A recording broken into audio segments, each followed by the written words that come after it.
কেউ যদি জিকায় সাহাবি খারে হয় ইমানর চক্ষে চর্মচক্ষু দিয়া ইমানর হালতে দয়াল নবীজির দিদার লাভ হইছে, ইমানর উপরে সাবিত কদম রাখিয়া জমিন টনে বিদায় নিছেন, তারারে হয় সাহাবী। সুবহানাল্লাহ। আল্লাহ ফরমাইন রাদিয়াল্লাহু আনহুম ওয়া রাদু আন যালিকা লিমান খাশিয়া রাব্বা।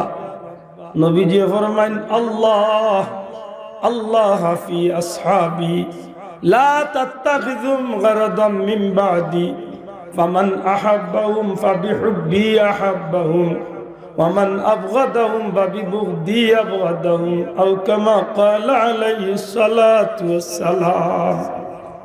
সাহাবিয়ত সুজা, এরার মান আমরা দুনিয়ার মানুষে মাপবার কোনো সুযোগ নাই রে ভাই। সংক্ষেপে এক কথা হওয়া যায়, আল্লাহর নবী হল বাদে যদি দুনিয়ার মাঝে সম্মানী কোনো মানুষ থাকে, এরা আর কেউ নাই, এরা হইল আমার নবীজির সাহাবী। সুবহানাল্লাহ। এরা এক মুঠ আল্লাহর রাস্তায় যদি খরচ করেন, আমরা গোটা দুনিয়া আল্লাহর রাস্তায় দিয়াও তারা সমান হইবার সুযোগ নাই। দুঃখ লাগে, এটা বই লিখিছে। সাহাবীদেরকে আমরা সত্যের মাপকাঠি কিভাবে মেনে নিতে পারি, যেহেতু উনারা অনেক সময় অন্যায় কাজ করেছে,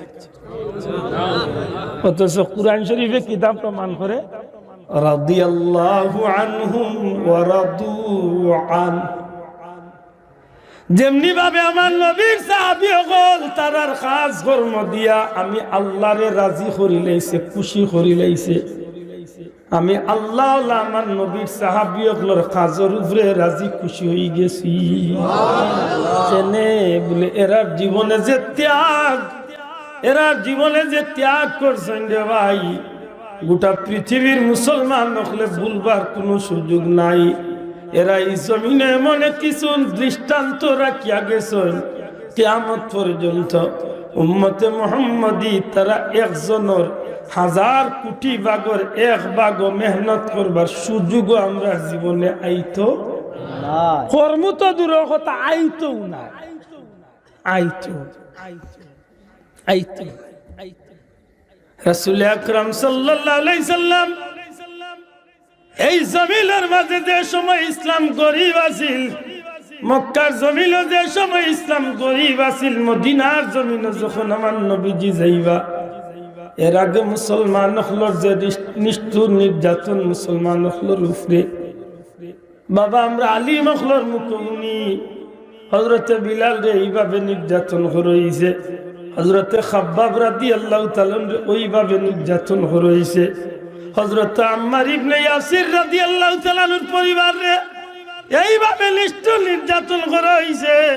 এমনি ভাবে যখন আমরা এই ঘটনাগুলো আস্তে আস্তে শোনা যায়, অনেকের মনে হয় তো ইলা তো কষ্ট করছেন তো কিতা হইছে। বাবা হযরতে খাব্বাবের নির্যাতনের দৃষ্টান্ত পৃথিবীর মানুষে যদি বালা করি খেয়াল করে, একজন জীবন্ত মানুষে আগুনের চুলার মাঝে ঢুকাইয়া হইছে, শুধুমাত্র গলার কণ্ঠনালী থলে মুখ কান্দে বাড়া রাখি আগুনের আঙ্গার ভিতরে তান্ডে লাখা হয়ে গেছে, আগুনের আঙ্গার মাঝে তান্ডে ঢুকাইয়া শুধু গলার ও সামান খান খালি বাড়া রাখা হয়েছে, সারাটা শরীর আগুনের ভিতরে।